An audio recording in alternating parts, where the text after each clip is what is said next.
नमस्कार the गडियो Himalayan dialogues के सभी सुनने वालों को नमस्कार। मैं हूं सुनीता भास्कर। मित्रों, हमारे साथ इस वक्त पे एक बहुत ही महत्वपूर्ण व्यक्ति इस वक्त में मौजूद हैं और हम बहुत ही एक ज़रूरी मुद्दे पर बात करने वाले हैं। भांग की खेती पर हम बेसिकली आज बात करेंगे और विनोद कुमार ओझा जी, जो कि यूकॉस्ट यानी कि Uttarakhand state council for science and technology विज्ञान धाम देहरादून में आप साइंटिस्ट एमरेटस के पद पर इस वक्त पे हैं और नेवी से आप सेवानिवृत्त हैं। भांग की खेती का जब पहली बार उत्तराखंड में लाइसेंस मिला था तो आप उस कंपनी के डायरेक्टर थे, तो एक तरह से कह सकते हैं कि पहला लाइसेंस आपको मिला है। विनोद कुमार जी, आपका बहुत बहुत शुक्रिया, बहुत बहुत आभार, बहुत बहुत स्वागत हमारे इस कार्यक्रम में। धन्यवाद मैडम, आपका भी बहुत बहुत आभार कि आपने इस महत्वपूर्ण विषय को इस जनता की जानकारी देने के लिए चुना है। जी सर, भांग कहते ही एक बहुत ही नेगेटिव थॉट्स हमारे दिमागों में आते हैं कि भांग मतलब कि नशा। और भांग को लेकर अभी पिछले सालों में कई छापेमारी भी सरकारों के द्वारा की गई, उसको बैन किया गया, लेकिन आप उसको बढ़ावा देने की बात कर रहे हैं। तो क्या वो भांग कुछ और भांग है, ये भी हमें थोड़ा सा क्लियर करना है। और उसके अलावा क्या भांग हमें बहुत सारा रोजगार दे सकती है, क्या पलायन को रोक सकती है, क्या कोई औषधि गुण भी उसके अंदर हैं। आपसे जो अनौपचारिक बातचीत में हमें महसूस हुआ कि ये तो बड़ा एक महत्वपूर्ण विषय है, इस पर तो बहुत ही गंभीरता संजीदगी से सोचा जाना चाहिए। तो शुरुआत से ही हमें बताएं कि आखिर है क्या भांग। और हम तो जब से पैदा हुए थे गांव में भांग देख रहे हैं, और पहाड़ों में तो भांग एक लाइफलाइन है। उसकी लकड़ी को हम जलाते रहे हैं, छिलके का काम वो करती थी। उसके रेशों में जब हम पहाड़ों में जब पशुपालन बहुतायत में था तो उसके गयां बन रहे हैं, जाल बन रहे हैं पत्तियां लाने के, तो बहुत काम आता था वो। तो लेकिन अभी अचानक से उसका उपयोग हालांकि ख़त्म हो गया, क्योंकि पलायन होने से, खेतीबाड़ी बंजर होने से बहुत उसके उपयोग ख़त्म हो चुके हैं। तो अब थोड़ा सा विस्तार से सर बताएं, हमारे देखने सुनने वालों को ज्ञानवर्धन करें कि भांग है क्या, इसकी हिस्ट्री क्या है, क्योंकि आपने तो पूरी पीएचडी कर डाली है। और मैं दिखाना चाहती हूँ अपने दोस्तों को कि ये किताब सर की पहली इस पर आई है, भांग का इतिहास और राजनीति, विनोद कुमार ओझा जी की। तो सर शुरुआत करें। धन्यवाद मैडम। असल में मैं भांग का जो शुरुआती दौर है, भारत की जो ज्ञान परंपरा है, उसके अंदर भांग के पौधे की जो उत्पत्ति है समुद्र मंथन से बताई गई है। समुद्र मंथन में जो 5 पौधे मिले थे उनमें से एक भांग का पौधा भी था। उसके पश्चात कहानी किंवदंतियों में यह भी है कि जब असुरों के पास अमृत से भरा हुआ घड़ा था, तो जब उसको लेके भागे वो, तो जहाँ जहाँ अमृत की बूंदें छलक के थोड़ी थोड़ी गिरी, वहाँ वहाँ भांग के पौधे की उत्पत्ति हुई। ये किंवदंतियों में आता है। इसके पश्चात जो भांग है वो हमारे आयुर्वेद के अंदर उसको विजया के नाम से जानते हैं। अच्छा। और जो मेरी किताब है ये भांग इतिहास और राजनीति, इसके अंदर जब मैंने रिसर्च किया तो ये पाया कि लगभग 37 बीमारियों में 191 फॉर्मुलेशंस चरक में और सुश्रुत में, और जो अग्निवेश जी हैं उन्होंने इसके बारे में लिखा है। और 37 अलग अलग बीमारियों में इसका उपयोग किया जाता है। जहाँ तक भांग के इतिहास के बारे में बात करी जाए तो केवल भारत वर्ष में ही भांग जो है वो प्रसिद्ध नहीं रही है, अपितु चीन में इसका इतिहास भारत से भी पुराना है। अच्छा। इसकी उत्पत्ति जो है वो तिब्बत में कही गई है। तिब्बत में उत्पत्ति के पश्चात भारत की तरफ जो नदियाँ बह के आईं, उसमें से गंगा नदी के में जो बीज बह के आए, तो पूरे भारत जहाँ जहाँ गंगा नदी बहती है उसके हर किनारे पे भांग जो है अपने आप ही स्वतःस्फूर्त ही होती है। और दूसरी तरफ चीन की तरफ ही वह पीली नदी जो जाती है वांगो, उस नदी के साथ बह के जो भांग के बीज गए, वो तो चीन में वहाँ पे भांग की खेती हुई। भारतवर्ष में जो भांग आई, जो बीज जो भारतवर्ष की तरफ बह के आया, तो यहाँ पे ट्रॉपिकल क्लाइमेट होने की वजह से उनमें नशे की मात्रा ज़्यादा होती है। जबकि चीन की साइड में जो बीज बह के गए और वहाँ पे जो भांग होती है उसके अंदर भांग के रेशे का इस्तेमाल ज़्यादा होता है। जो चीन के इतिहास के अंदर भांग के बारे में बहुत अधिक विस्तार से लिखा गया है।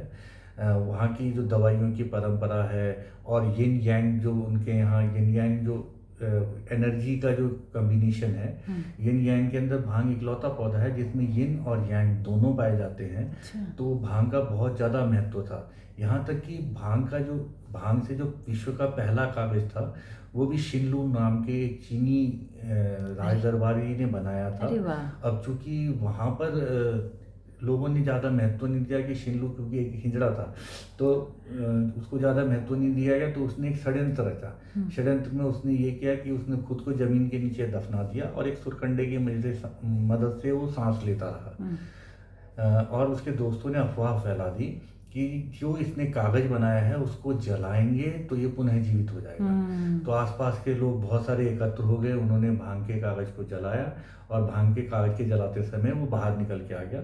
इस प्रकार वो भांग का कागज जो है विश्व भर में मशहूर हो गया। फिर भांग का रेशा चीन से फिर रूस की तरफ गया। रूस में भी इसका रेशे के रूप में बहुत इस्तेमाल अच्छे तरीके से होता था। देन रूस से ये फिर यूरोपीय कंट्रीज के पास जाता रहा। वहाँ का भी एक बहुत अच्छा इतिहास है जो इस किताब के अंदर लिखा गया है। रूस से जब ये यूरोप की तरफ गया तो वहाँ पे इटली जो है वो 13वीं शताब्दी के अंदर वर्ल्ड पावर होता था। क्यों? क्योंकि वो जो भांग के रेशे से अपनी नाव की जो पाल होती है, क्योंकि भांग का रेशा प्राकृतिक रूप से पाए जाने वाला सबसे मजबूत रेशा होता है, तो उनकी नावें जो हैं सबसे तेज दौड़ पाती थी। इसलिए इटली जो है 13वीं शताब्दी के अंदर वर्ल्ड पावर था। यहाँ पे मैं और आपके संज्ञान में लाना चाहूँगा कि 19वीं शताब्दी से पहले भांग के रेशे से ही जो कागज बनता था उस पर सारी बाइबल लिखी गई है। लेनार्डो दा विंसी हो गया या वॉन गॉग हो गए, जो चित्रकार होते थे वो भांग का जो कैनवास होता था वो भांग के कैनवास के ऊपर ही वो चित्रकारी करा करते थे। अब प्रश्न आता है कि भांग प्रतिबंधित क्यों हो गया, और जबकि भारतवर्ष में इसका प्रचलन इतना अधिक था और इतने साधु सन्यासी इसका उपयोग करते थे। तो इसकी एक ब्रीफ में मैं छोटी सी घटना बता देता हूँ। जो यूरोप के देश थे उन्होंने लगभग अफ्रीका के जितने देश थे उनके ऊपर अपना आधिपत्य जमा लिया था, और यहाँ भारतवर्ष में और उन्हें भारतवर्ष के अंदर भी उन्होंने अपना आधिपत्य जमा लिया था। तो अमेरिका उस वक्त ताज़ा इंडस्ट्रियलाइज नेशन के रूप में डेवलप हो रहा था। चीन जो था वो किसी का गुलामी में नहीं था, तो अपने जो इंडस्ट्रियल प्रोडक्ट्स थे अमेरिका वाले जो हैं वो चीन में भेजा करते थे।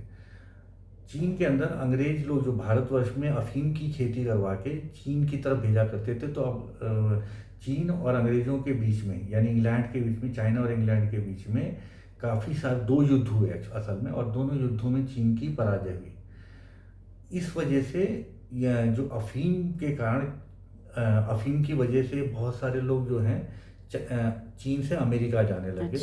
तो अमेरिका में चीनी लोगों को अफीम की वजह से नापसंद किया जाता था।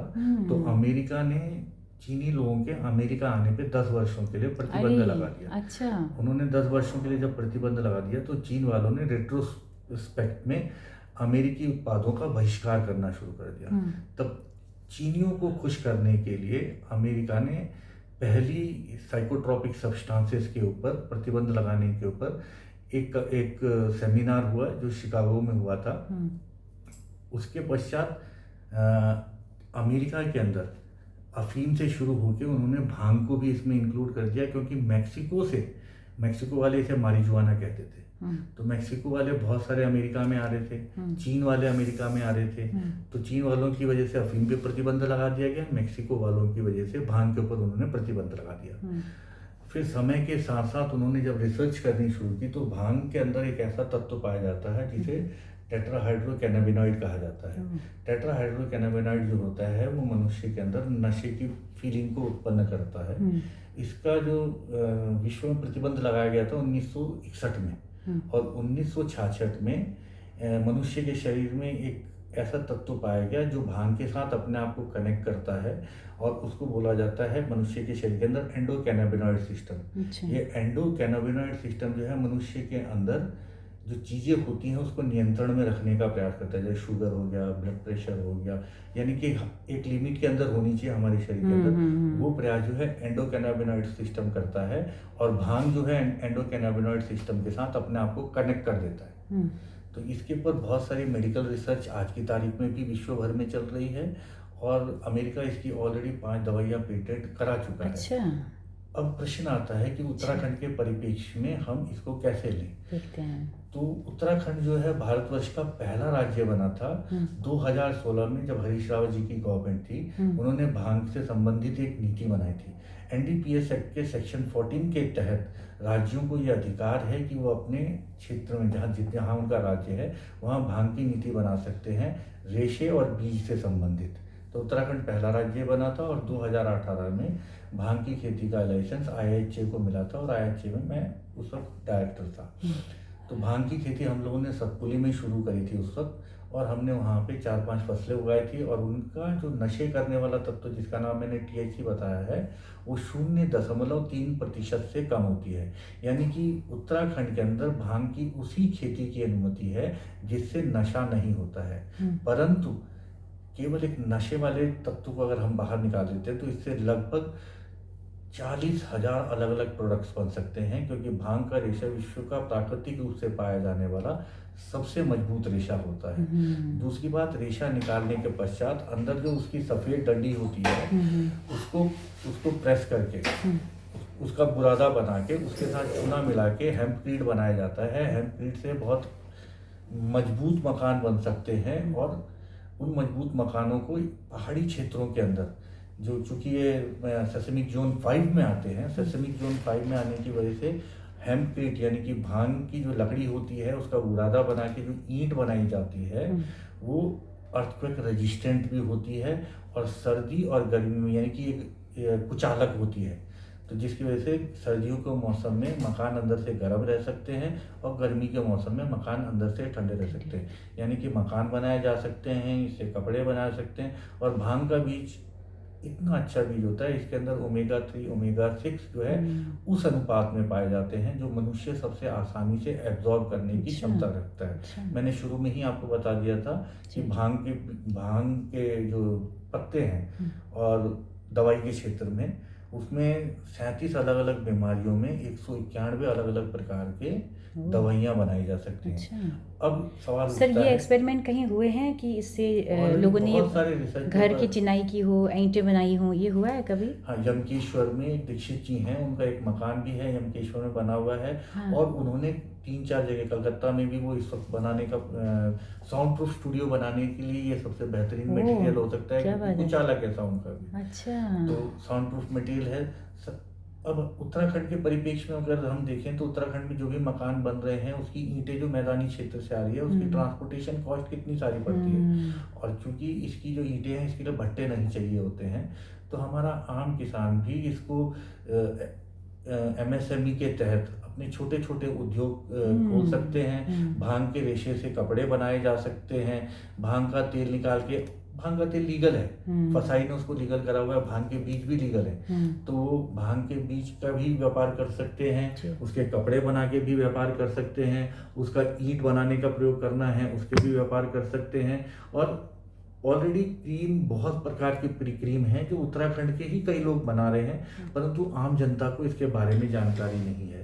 और मैं ये कहना चाहूँगा, सरकार अगर और थोड़ा अधिक इसका समर्थन कर दे तो हर किसान की आमदनी एक साल में ही 2 गुनी नहीं 3 गुनी 4 गुनी हो सकती है, क्योंकि भांग की ओपन में, खुले में अगर खेती करते हैं तो साल में 2 फसलें उगाई जा सकती हैं।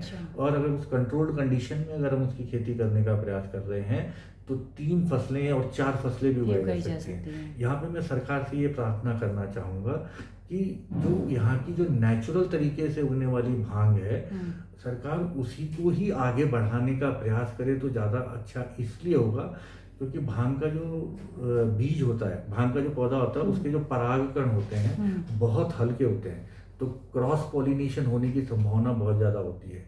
तो जो कम THC बिना नशे वाले भांग को हम अमेरिका से मंगाएंगे या रशिया से मंगाएंगे, क्योंकि वहाँ पे बिना नशे वाली भांग होती है। अच्छा, वहाँ डेवलप हो चुकी है वैसे बहुत सारी। कनाडा में तो आज से 3 साल पहले तक 72 बीज की वैरायटी ऐसी थी जो सरकार ने नोटिफाई करके रखी थी कि इनमें से अगर आप उगाओगे तो उसका टेस्टिंग भी नहीं कराया जाएगा कि इसके अंदर नशा है कि नहीं है। अच्छा।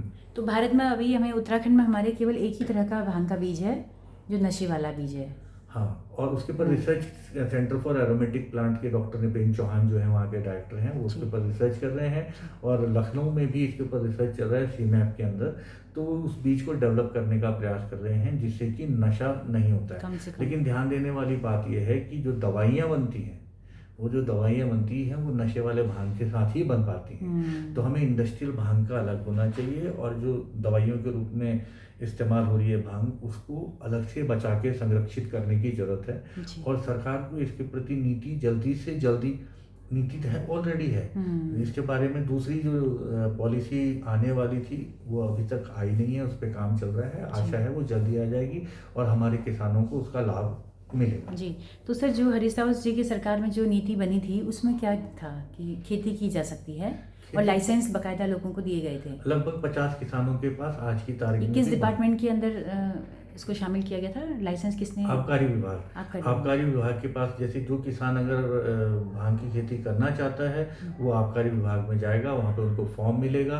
उन्हें उसके फॉर्म के साथ साथ अपना चरित्र प्रमाण पत्र जोड़ना पड़ेगा और अपनी ज़मीन के जो पेपर होते हैं, खतरा खतौनी होती है, जी। वो उसके साथ लगा के एप्लीकेशन फॉर्म जमा तो करना उसमें पड़ेगा। कई सारे लोगों ने खेती की, आपका कहना है? हाँ, कई सारे ने? मैंने खुद ही अच्छा। 4 फसलें उगाई थी, उनमें 0.3% से, यानी बिना नशे वाली भांग से दी थी। अच्छा। मैंने ग्वालदम के अंदर भी भांग की खेती का सपोर्ट किया है, उनको कंसल्टेंसी दी है। बागेश्वर में सुपी गांव के अंदर भांग की खेती के ऊपर कंसल्टेंसी दी है। अच्छा। तो प्रयास हुए थे इस दिशा के अंदर, परंतु अगर जब तक नए कामों के लिए सरकार समर्थन न दे, क्योंकि हमें कपड़ा बनाना है, कपड़ा बनाने के लिए हमें लाखों एक हेक्टेयर के अंदर खेती करनी पड़ेगी, तभी फैक्ट्रियां चल पाएंगी। वो फैक्ट्रियां चलेंगी, वो तभी कपड़े बनेंगे उसमें, और तभी लोगों को रोजगार मिल पाएगा। तो उसके लिए सप्लाई चेन मैनेजमेंट जो है, पहाड़ों में क्या है, एक्चुअली लोगों के पास 10 नाली 15 नाली और चकबंदी भी बहुत प्रॉपर तरीके से नहीं हो रखी है। तो वो अपने एक छोटे से खेत में भांग उगाता है, वो फैक्ट्रियों के लिए उतनी भांग नहीं उत्पादित कर पाते जिससे कि हम यहाँ पे इंडस्ट्रीज लगा सकें और उससे कपड़े बना सकें। तो एक बहुत लार्ज स्केल पे करने की जरूरत है। या सरकार आइडेंटिफाई कर ले डेवलपमेंट ब्लॉक्स, और उस पूरे डेवलपमेंट ब्लॉक के अंदर केवल भांग की ही खेती कराए और उससे रिलेटेड इंडस्ट्रीज को प्रमोट करे, तो निश्चित रूप से 3-4 सालों के अंदर हर किसान की आमदनी जो है 2-3 गुनी हो जाएगी, और लगभग रोजगार के लिए हमें आदमी कम पड़ जाएंगे, इतने रोजगार उत्पन्न हो सकते हैं। 1935 में जो पॉपुलर मैकेनिक्स किताब आई थी, उसमें भांग से बनने वाले 35,000 प्रोडक्ट्स के नाम लिस्ट कर रखे थे। अच्छा। वो 1935 की बात कर रहा हूँ, अब तो 2026 आ गया है। क्या बात है। तो काफ़ी कुछ करने की संभावनाएं अपार हैं इस क्षेत्र में। बिल्कुल। और बशर्ते कि सरकारें थोड़ा सा ध्यान दें इस पर, लेकिन इसका जो नेगेटिव पॉइंट जो दिमागों में है उसको भी थोड़ा सा दूर करना होगा, और उस अपवाद को भी दूर करना होगा कि कहीं ये नशे में इस्तेमाल ना हो, ये भी देखना होगा। तो बहुत सुंदर बातचीत, बहुत सारी चीज़ें आपने बताई, जानकारी दी पूरे इतिहास से लेकर, क्योंकि आपका शोध है इस पर पूरा।